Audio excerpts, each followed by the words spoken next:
Hey, good afternoon, everybody. Welcome. I'm Charles Shapiro, the President of World Affairs Council of Atlanta. Today's program is A Corporation's Purpose, Profit, or the Greater Good.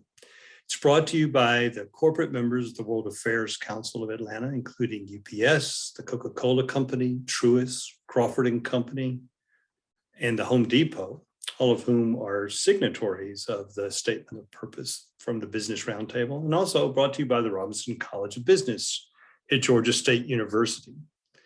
I invited Maria Ghazal to speak on this topic because corporations, like the rest of us, have been under tremendous pressure over the past 18 months. Not just COVID, but corporations are being pushed by shareholders, customers, employees, and the general public, and the government at all levels to take action on climate change, racial equity, voting rights, restrictions on abortion availability, and much, much more. When I asked Maria, she accepted immediately. So I then asked Richard Phillips to moderate because he understands corporations in a way I do not. Rich Phillips is the Dean of the Robinson College of Business at Georgia State University. He's also the C.V. Starr Professor of Risk Management and Insurance at Robinson. His research focuses on the impact of risk on corporate decision-making.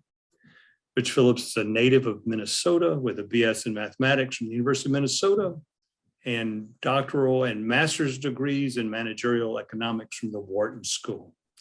He's a member of the Board of Directors of the World Affairs Council and trustee emeritus of the Swift School. We've got a large audience sign up for today's program. I want to welcome everybody. We've got universities from the University of South Carolina to Ibadan in Mexico City, and World Affairs Councils from Philadelphia to Southern California. Finally, I want to give a special shout out to my friend and an extraordinary entrepreneur, Don Williams, who's the CEO of Princeton Healthcare.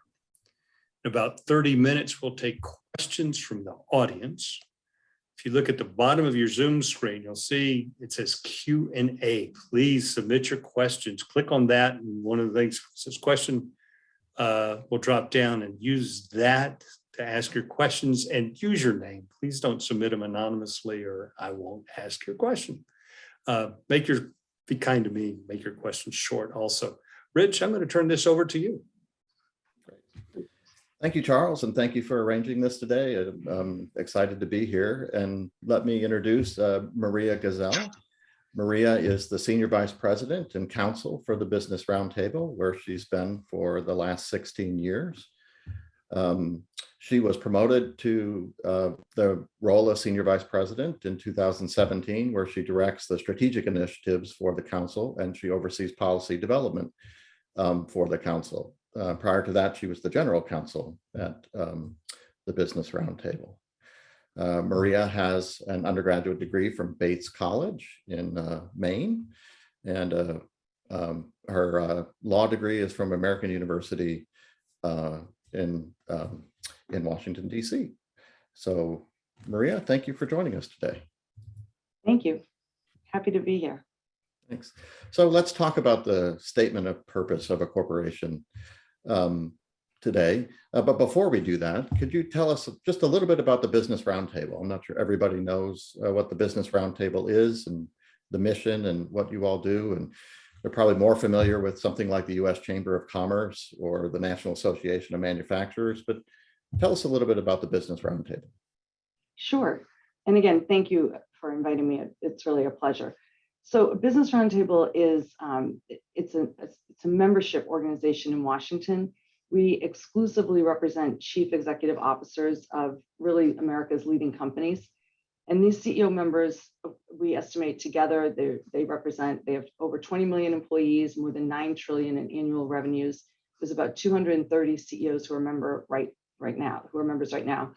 So we have, through our membership, we have employers in every state. And the mission of the organization is really to work on economic growth, which we believe will create opportunity for all Americans. Doug McMillon, the CEO of Walmart, is our chair. And we have 10 policy committees. We're an advocacy organization. The CEOs take public policy positions on issues. They also come together on some corporate initiatives. The policy committees range from tax, healthcare, corporate governance, technology, workforce, and more. And CEOs such as Mary Barra of GM, Tim Cook of Apple, Alex Gorski of J&J. These are the types of CEOs who are leading our work right now. And I mentioned Doug McMillan is our chair right now. It's a 2-year term. Mary Barra, the CEO GM, will become our chair in January. So it's, the one distinction, while we do work with the rest of the, the staff at the member companies, this really is CEO led, CEO driven. And the purpose of a corporation statement that we'll be talking about later is really a good example of that. Yeah, so let's jump in. Let's talk about the statement of a corporation. You were the staff lead at the roundtable in drafting that statement. What could you tell us about that statement? What does the statement say, and what doesn't it say? And why did you think it was appropriate to issue it in 2019? Maybe not. Why not earlier? Why not in 2015, or why not during the Great Recession? What caused you to feel like it was time in 2019 to draft that statement? Sure. So great question. So let me just give you a little bit of context about the history of, what led up to taking this step, as you mentioned, in 2019. So the organization was founded back in the late 70s, and throughout the 80s, the Business Roundtable statement on the purpose of a corporation, it did reflect, actually, looking back, the need for companies to invest in workers, communities, and other stakeholders. And then in 1997, and I didn't work here then, it seemed like partly in response to growing pressure from shareholders, that the Business Roundtable adopted a statement that was different. And it said, I'm going to read, that the principal objective of a business enterprise is to generate economic returns to its owners.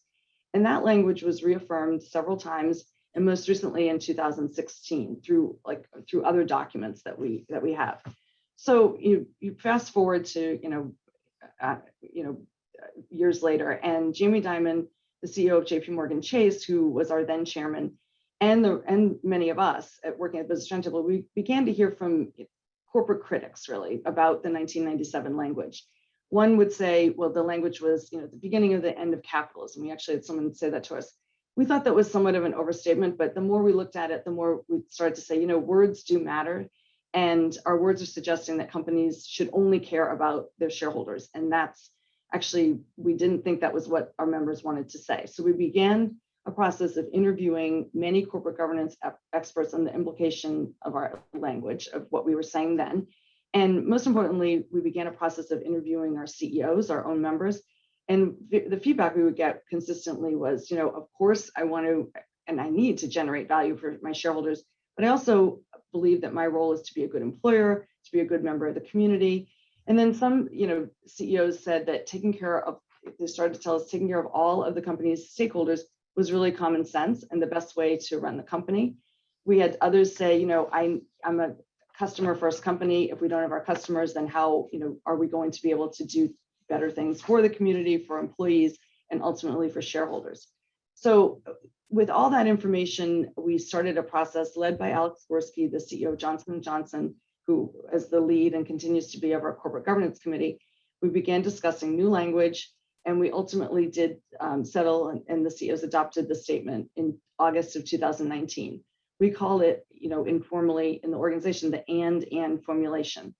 And what it says, because you asked Rich what it says that of course companies should continue to generate returns for shareholders, absolutely.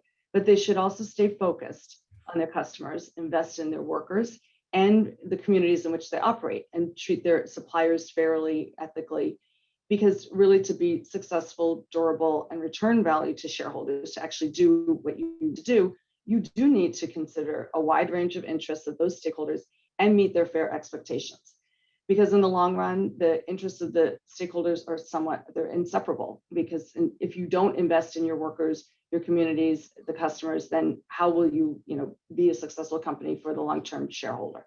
So, so that's what it says. And let me just go a little bit into what it doesn't say, because the statement says that the purpose is to deliver value to customers, as I said, invest in employees, deal fairly with suppliers, and all that's to yield long-term value to shareholders. But we never called for, a change in corporate governance. We didn't say, therefore, we need to change everyone's bylaws to do this, or therefore we need the SEC to change, the securities laws, because we didn't think that was necessary, and we also thought that could have some unintended consequences. The other thing that the statement does not say is that we were very specific about who the communities are, the communities and where you live and work, and not every challenge that's facing society, because that can sometimes be another misconception of what the statement says. So, it's not, again, intended to diminish the imperative to create long-term value for shareholders. That's another, thing that people sometimes think it is. It says it really is to recognize that the shareholders will benefit the most when you work with those other stakeholders and take their interests into account. Thanks, Maria, for that. So let's drill in a little bit more on that then. There's been a lot of commentary written about the change in the statement of purpose from the 1997 version. And some of the commentators would say that, well, maybe if the emphasis is still on generating shareholder value, but also recognizing these other stakeholders, some would say they're nice words, but did they really change corporate behavior? So what have you seen change because of this statement?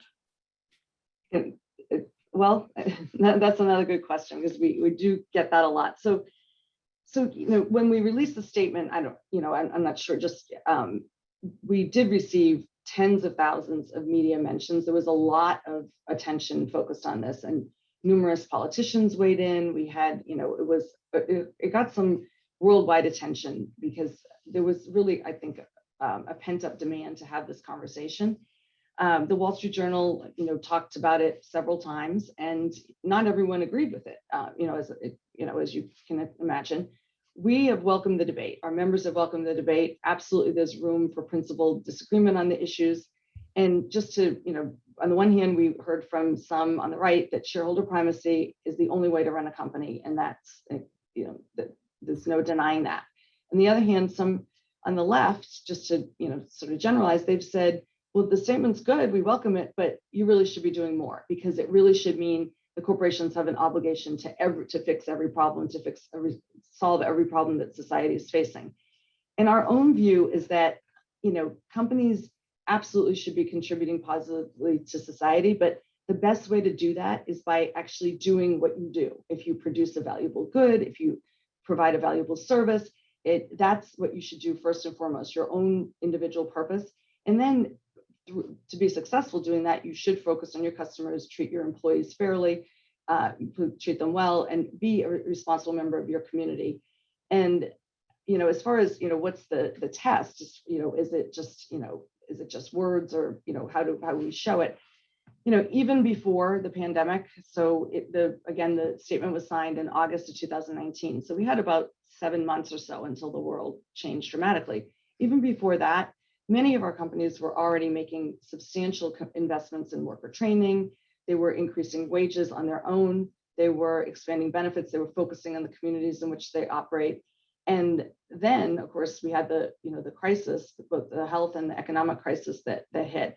And then the struggle for racial equity, later in the last year. And really, we've been documenting. We've been working with our members to show how much they have stepped up to meet these challenges. On our website, we have literally hundreds of examples that show, what our members have been doing to live into the commitment for all stakeholders. And this past summer, we marked the 2nd anniversary of the statement, and we have also been able to show. I can talk a little bit about that if you want, about what, whether it's during COVID, investing in employees, keeping employees on the payroll, even if there was economic, the business was shutting down, paying individuals more to be frontline workers, investing in, we have the members who invented the vaccine, who are distributing the vaccine, and countless examples also of repurposing what you were doing. It's hard to remember now, but we had, a mask shortage, we had other shortages. So really taking to heart that of being a member of the community and trying to figure out these problems. Well, thanks, Maria. Let me drill in a little bit further on the behaviors. And one of the one of the things we could think about is the set of companies that have chosen not to sign on to the statement and the set of companies that have chosen onto the statement, and then sort of look for some systemic differences between them. One of the fundamental purposes of this statement is about the fundamental purpose of the organization itself and the objective function that it's trying to maximize. So there's corporate governance around that. And when we think of corporate governance, we think of the board of directors and we think of the senior management, particularly the CEO. So have you seen boards that have changed the way they're organized or the way that they're structured or the membership on those boards after companies sign on to this, or differences between the companies that do sign on to this and have chosen not to sign on to the statement? Yeah, very interesting question. So, again, just taking one step back, we did not ask for board approval when the CEOs were signing this. Because we were not asking for a change in corporate structure. We analyzed this, we thought hard about it. We also, received good advice that signing the statement, just like becoming a member of the Business Roundtable, is well within the responsibilities of the CEOs, so they could make that decision. But that said, you'd be hard pressed to find a boardroom that did not have the discussion and continues to have the discussion about how the company is creating value for all stakeholders. And I think that continues today. We haven't necessarily done an examination of how have things explicitly changed, but just more informally and anecdotally, we are hearing from our members that there's an intense focus on whether it's on the racial equity issues, ESG issues. How are you telling your story? What are you doing on climate? All of these issues that are somewhat related to looking at the interests and of all stakeholders.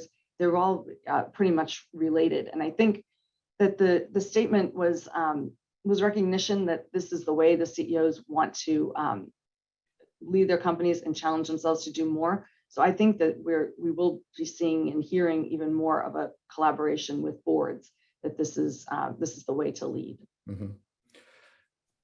Maybe switch over to the CEOs here for a minute that then signed on to the statement. That a lot of CEO compensation historically has been tied to shareholder performance, the incentive-based compensation. And certainly even prior to 2019, that would make a lot of sense if the fundamental objective function for the CEO is to maximize shareholder returns, as was in the previous statement, or the focus of the previous statement. As you've seen CEOs sign on to the statement, have you seen differences, let's say, in their incentive compensation to take into account a wider set of stakeholders that they're now pledging to take a greater emphasis into their decision making? Yeah, so as an organization, we have principles of executive compensation that they're not new. They're not new since the statement, but we looked at them when we were doing the statement, and they still remain pretty timely.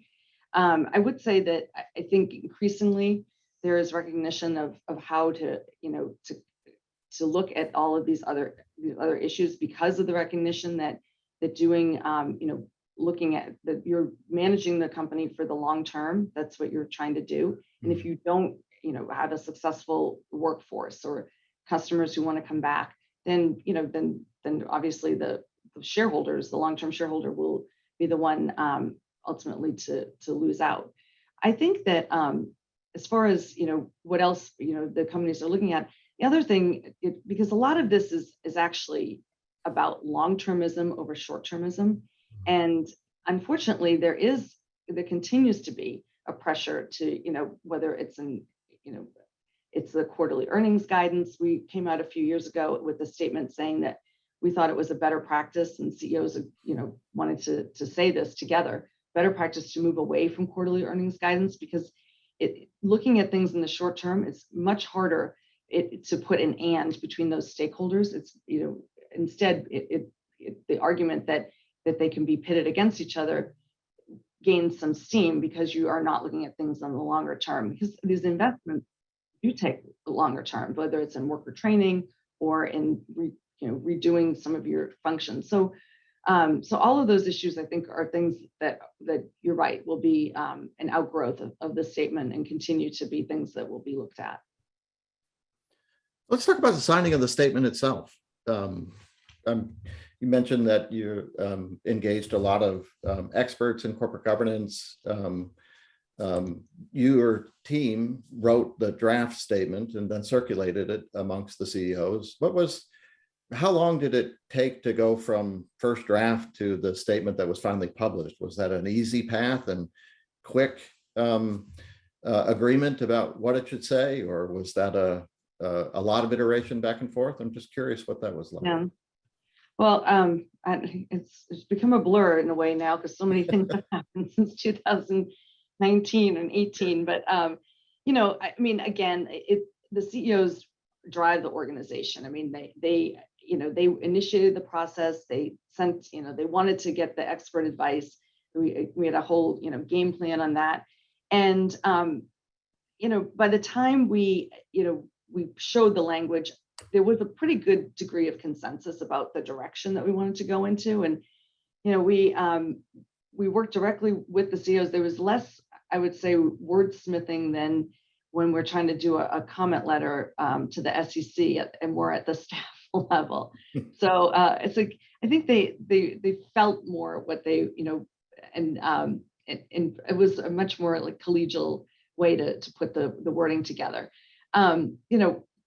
They really did want to reflect both, challenging themselves to do more and making it a modern statement, and really being able to say that this is about, the long term over the short term, and being able to articulate something just naturally, that, you need to invest in your customers, of course, but you need to really have the employees that you need to meet the needs of the customers, and very, strong emphasis on making sure the supplier was in there, that's a critical part. It's interesting now that some of the issues that we're facing today, whether, we all read about them, whether it's the supply chain issues or the workforce issues, these are these stakeholders that we need to make the corporation successful. So, so those are top of mind challenges as well right now. Well, let's talk about some of those challenges. You mentioned that, a lot has changed since 2019. We've had many sessions here at the council that would suggest that that's true. We're all living through a unique time in human history. Let's talk about how the corporations stepped up around COVID-19 and around social issues. And the statement encourages CEOs and companies to think about their stakeholders in a more primary way. Have you seen differences in the companies that have signed on versus the companies that haven't signed on? Or maybe stated separately, suppose the statement wasn't agreed to in 2019. Do you think your companies would have acted differently had they not signed on to this than the way they have chosen to act and make decisions over the past 18 months during the pandemic? Yeah. So the vast majority have signed, and even when the CEO changes, the new CEO most times wants to sign the statement, him or herself. But as we mentioned, the pandemic hit about 7 months after we released the statement, and we would get calls from reporters saying, "Well, I guess that's the end of the purpose statement, because how can companies possibly, everyone's hanging on for dear life, we're shutting down the economy. How could you possibly care about workers or communities, everything else?"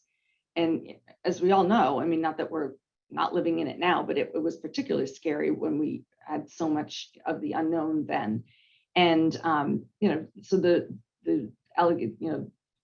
reporters would say, "Well, you're just, waiting about the financial hit. So there go all the stakeholders." And, on the contrary, what we saw was that between COVID and then the killing of George Floyd and other Black Americans, that yes, it turned out to be the stress test, but I think, and we think, that it really showed the strength of the statement and the CEO commitment to the new articulation.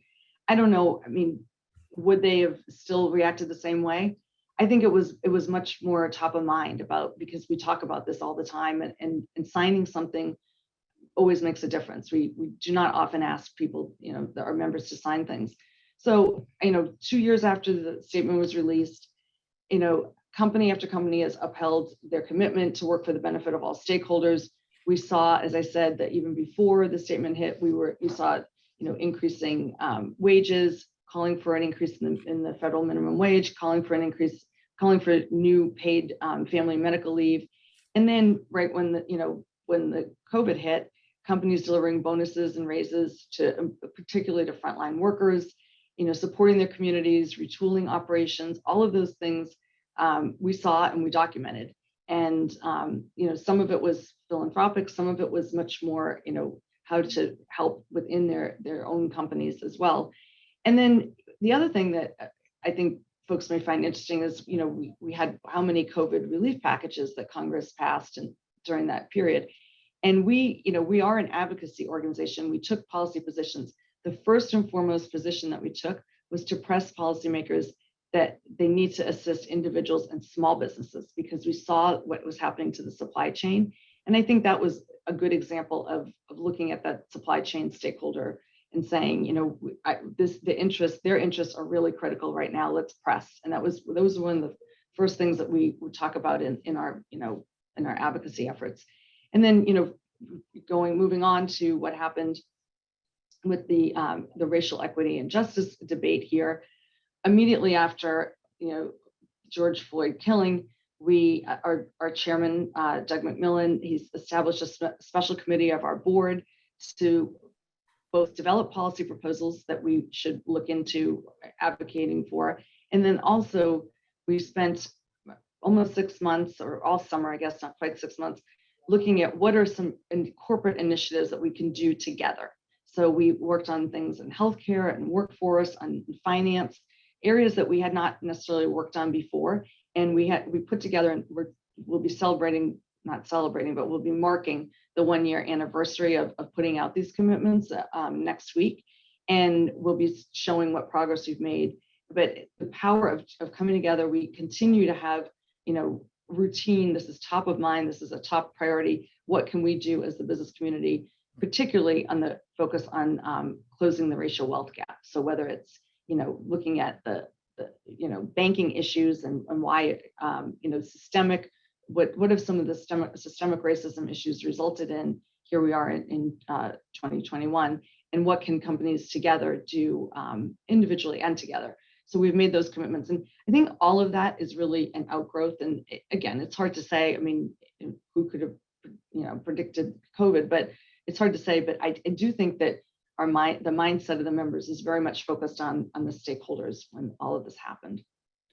So it sounds to me, as you talk and as I reflect on what you're saying, that the statement of the corporation as it was published in 2019 has really been a focal point, right, to keep pointing back to and say, how do we act in this moment, or either individually as a company or collectively as this group of companies, given the pledges that we've made, and what does this moment ask of us as individual companies and collectively.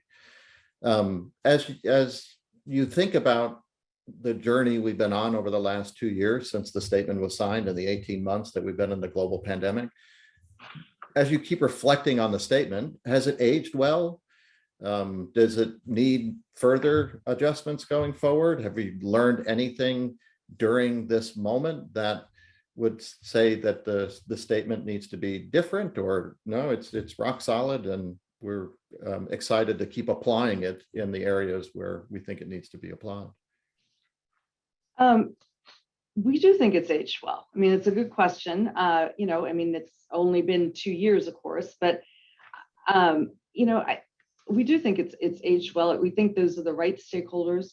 We think that it's the right combination of recognizing every company's individual purpose of, whether it's to provide financial services if you're a bank, or healthcare if you're a hospital or insurance company. So we do think it's aged well, but we do think it's important that we continue to, and our role at the Business Roundtable is to continue to bring the companies together. What can they do together is very powerful to help to work on the various stakeholders and also documenting it so that there's, not so much evidence, but more being able to tell the story, because we also think that we, as some of the largest companies in the United States, we play an important role to be role models for, more mid-sized, smaller companies. What can they do? What can they learn from? And many of them, of course, are our suppliers, and we want to keep good relationships with them. Many of them are, where other family members of our employees work. So we are constantly, in what you said before, Rich, is true. I mean, it's not that we start every meeting and say, let's examine everything with an eye toward the statement of the purpose of corporation. It's happening much more organically. Right. It's just a way of leading, I would say, that's helping the organization and very much. So. But I think that's you made the comment earlier today that words matter. It sounds to me like a lot of what you were trying to do was clarify what it is that maybe in some ways the companies were doing anyway, but giving some clarity and definition around that. Yeah, I do want to make the point. It is new though, because it wasn't, while we had consensus, it is new. Not everyone was exactly leading that way, and I think that it raised awareness and making the formal commitment to do so and to challenge yourself to do it even more. I think that part was new. Yeah.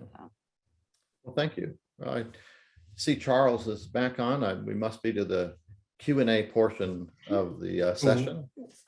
Charles, we are. We have? I've got some questions coming in. So first one from Ashok Vairavan, and I apologize for mispronouncing your name, does Business Roundtable give suggestions to the member corporations on a set of metrics? I mean, are people keeping data to show that, we're doing this, or that, what are the results since the statement of purpose was issued? Great question. So again, going back to we are by design. I don't know if I said this clearly at the beginning, but we are not any one industry. So by design, we try to represent CEOs from every sector of the US economy. So, it's quite different if you're Land O'Lakes versus your JP Morgan Chase versus you're someone else. So we are not actually going to say how you should be showcasing what you're achieving. We collect all the stories. We put out if there's things that we're doing together on the racial equity and justice front, and we're going to put out those details about the commitments. But our companies are, as many of you I'm sure know, disclosing a lot already, whether it's through the various different ESG frameworks, of course, the SEC is thinking through how it will require certain disclosures, adding to what's already required now. So we don't necessarily see our role in saying we need for you to tell your story in any specific way. But yeah, that makes sense. Here's a more general question. It's my question. Do you see, and I know the Business Roundtable, it's American corporations. Is there a difference in the way American corporations approach this issue compared to European or East Asian corporations? I mean, is there, we always talk about corporate institutional culture. I mean, how does that impact how businesses see themselves within the larger context? Yeah. So Charles, we are focused on the U.S. Most of the companies, of course, are global, but we are focused. Our advocacy efforts are largely focused on the U.S. Of course, we have a very vibrant trade committee and a lot of work going on there. I don't know that I can answer how the rest of the world is looking at it. I would imagine this, it would be similar in some ways. Although, you know, I guess it also depends on what corporate governance framework you're already required to operate under it. It could be, Yeah. I mean, I think Dean Phillips is better suited to answer that one than me. Yeah, so we do see differences around the world. So for example, Germany has a dual board structure, and has had a stronger mandate on other stakeholders of the corporation besides shareholders. And so on the senior boards within German companies, the supervisory boards, they have multiple stakeholders represented on those boards, from the debtors to the board, or to the company, I'm sorry, that provide debt financing, so banks or pension fund or a life insurance company, for example. They have union representatives on those boards. They'll have customers represented on those boards, suppliers represented on those boards. So we do see, you know, kind of a different structure in some countries around the ultimate corporate governance of the organization than we do for the U.S. companies. And, you know, based on the question and answer that we talked about a little bit earlier today, it, you know, it doesn't, maybe they're still formulating, but it doesn't seem like you promulgated changes that should happen to corporate governance, and the companies themselves haven't fundamentally changed their corporate governance structures yet to date, although they may be having a wider lens on what they're asking the CEO to do. Abdul Malik Bada Masui as more of a comment than a question. And it's just that the dialectic of just simply discussing it this way between the companies that have signed, the companies that haven't signed. I mean, keeping this in front of the public eye will actually, that's useful and important as companies discuss, you know, what is their obligation to, and you know, how do they add value? Angelica White asks, there's a shift in the global environment that requires conscious business leaders to increase minimum wage. So that a bunch of companies have just increased minimum wage to $15 an hour. Walmart has increased minimum wage from $11 to $12. Bank of America announced a $21 wage for the US workforce. On their way to 25. Yeah, and I mean, obviously that's a company by company decision. But does the Business Roundtable leadership have an issue on differentials between US wages and wages of employees abroad for those same companies, or? We don't. We have advocated for an increase in the US federal minimum wage. We have not stated a number, because as you can see, we have, you know, members on their own going out, and those are all our members that that were listed. So what we have said is we support moving forward with an increase in the minimum wage. We've noted that, you know, there's regional differences, you know, in cost of living, and we try to also just take into account some of the considerations of the small employers in the U.S. So, but we are supportive of Congress taking this up. Angie Allen asks, how do you expect the great resignation, that is so many employees quitting, how do you expect that to influence corporate attitude towards their employees? Well, that's a good question.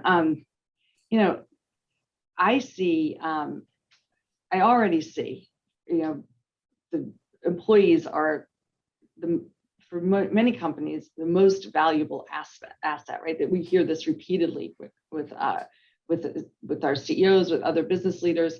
And, you know, I think we're all seeing just very much a focus on how to get people back to work. What is it that people would like, whether, you know, the hybrid type of work environment. I think the pandemic has really, it seems to me, increased the focus on employee satisfaction. I know that, you know, we hear also from our CEOs all the time that, particularly when they're recruiting people out of, you know, school, out of business school, that the number one thing that the applicants want to know is, what's the purpose of the company? So we have, you know, the leadership realizes that to attract and retain the talent that they need, they need to continue to be showing what is the purpose of our own individual organization, and then how are we, how are we living into the purpose of a corporation? What's our culture? I think all of these issues are becoming more and more important, and there's more and more of a focus on them. We have a very active workforce education and workforce committee at the Business Roundtable. It's currently led by Mary Barr of GM. They are working all the time. We have a whole program on, it's called Multiple Pathways, and it's also recognizing that there's multiple ways to develop the skills you need for the next job within your company. It doesn't necessarily have to be the degree, but what are other ways that you can figure out experiences, whether it's at a different company or your company. And so looking at skills versus always looking at degrees, and being able to, that also rolls into other things about worker training. And then, of course, we do have a focus on diversity, equity, and inclusion. And we have a very active group of senior DE&I officers who get together to help provide advice to the CEOs. One of their pieces of advice was actually on, going back to the previous question, I forgot to answer this, it was actually on transparency. And it was on, we should all together, we should have a commitment to voluntary transparency of certain diversity metrics. So right now on our website, you can see that we have almost 100 companies who have put, we have links to whether it's their board diversity, their senior workforce, their entire workforce, their supply chain, where are they already putting out this information? And so we've tried to collect it in one place so that it's easier for stakeholders to see. But that's an example of just, recommendations coming from the staff level up to the CEOs on all of these issues. Desmond Thorpe asks, he says, you talked about employees being the most important asset of a company, but there's a contradiction between CEO salary and employee salaries, with CEO salaries increasing relative to employee salaries. How do you square that difference? I mean, is that, how do you make that square with the statement of purpose?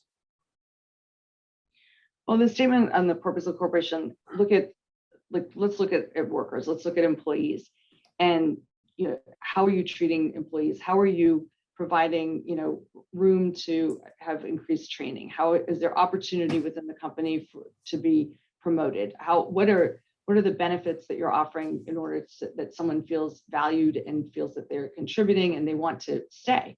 Because as we just talked about a moment ago, there's a lot of opportunity right now to change your job, to move somewhere else, to take the skills with you. So this is top of mind. It's for CEOs and their direct reports of making sure that they have the best workforce, because it's definitely an issue about losing talent. So I think that it was already on everyone's brain, but now circumstances are really increasing the focus.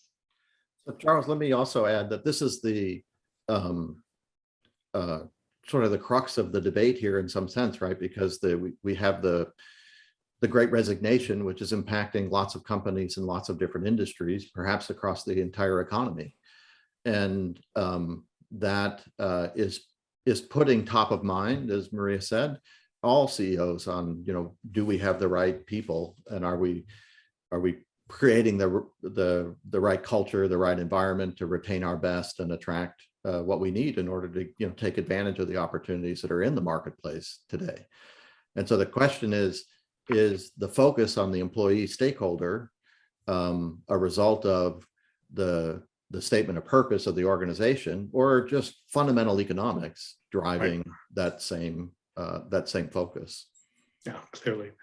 So the next question from Cecilia Gu is very similar and relates to what you've just said, Rich, and that is, how do companies, and obviously this is not a business roundtable, edict that you tell them how to do this. Each company has to wrestle with this, but how do they prioritize engagement with different stakeholders, whether it's the employees, the customers, the suppliers, the larger community, and how do you balance those? What are the trade-offs between focusing on a specific stakeholder group and striving with a balance between different stakeholder groups? So to us, it's important to look at it. I can see why, that question, we do get that question a lot.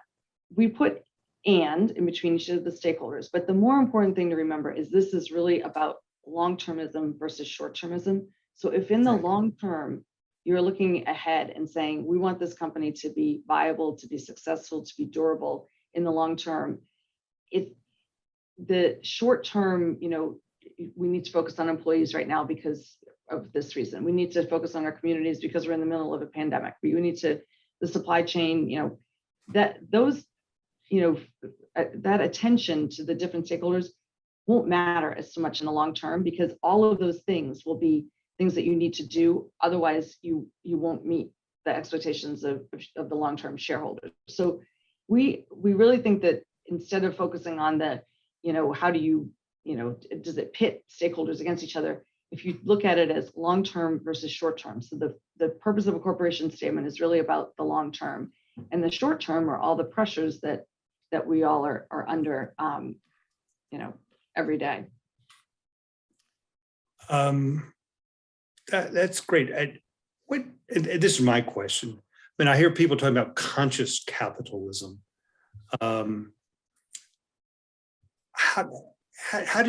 Is this a conscious, thoughtful response to conscious capitalism? Is this tie into that? I know there's a number. I've got groups in Atlanta that meet of mostly small and medium-sized enterprises who actually meet to talk about conscious capitalism. And it sounds like what you're doing in the Business Roundtable is simply taking that from the smaller business level and taking it to the Fortune 100 level. Charles, there's different definitions for everything these days. So I'd be reluctant to answer that that's what we're doing without knowing what the person's definition of conscious capitalism is.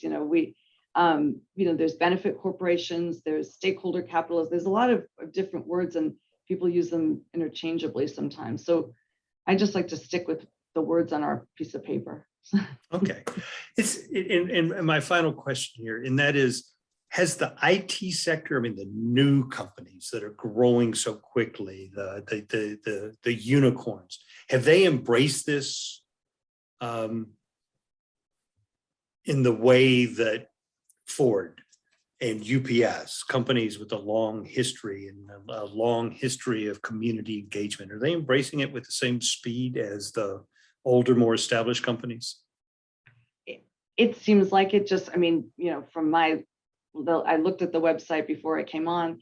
I think we have examples for each stakeholder from every sector, and I think there's the same focus on. If you sign it, I think that you get the same focus. So they do different cultures, of course, and different maybe employee bases, but I think there's the same focus from the leader, and that's who we represent. So.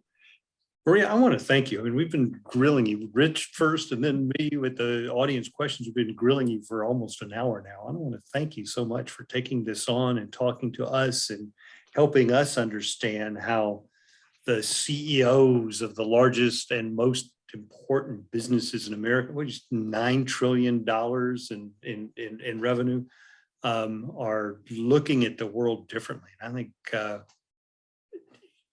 that the statement of purpose, the timing, you could not have known in 2019 what was going to happen less than a year later, and that all of America would be turning to these businesses. And in fact, that many businesses would be taking the lead and be out there way ahead of government and responding to COVID and responding to racial equity issues. So I want to thank you. Rich, I want to thank you. You've been a great moderator. I appreciate your willingness to do this. I know you've got a board meeting coming up, so thank you. Now I've got to turn to my business and do a little promoting. We've got some great programs coming up ourselves. I want everybody in the audience to attend on next Wednesday, October 27th at noon Eastern time. We have a virtual program, a Zoom program on Lebanon, civil unrest and economic collapse with Freya Balian and Shana Robb from the Carter Center. This will be via Zoom. Then on Thursday, November 4th at 6 p.m., a live in-person program here in Atlanta with Nelson Forster, the ambassador of Brazil to the United States. This is going to be a reception and informal conversation at the Commerce Club in Atlanta. And then 2 days later on Saturday, November 6th in the morning, 9:30 a.m. to 12:30 p.m., our young leaders, our members under 35 have planned a program, transportation infrastructure and resilience to climate change. All of these you can register if you go to our website at wacatlanta.org. I want to thank our staff at the World Affairs Council, Hannah Rinnie, Laura Brower, Anna Petrova, and our interns, Riti Sarangi and Amiel Forbes. And once again, I want to thank the Business Roundtable, Maria Ghazal, for spending an hour with us and letting us put her in the hot seat. Rich Phillips, the Dean of the Robinson College of Business. Thank you. This has been great. This has been a really terrific hour. So thank you all very much. And I appreciate it. Thanks so much, Charles. Thank you. Cool. Great. Everybody have a great afternoon. Bye-bye.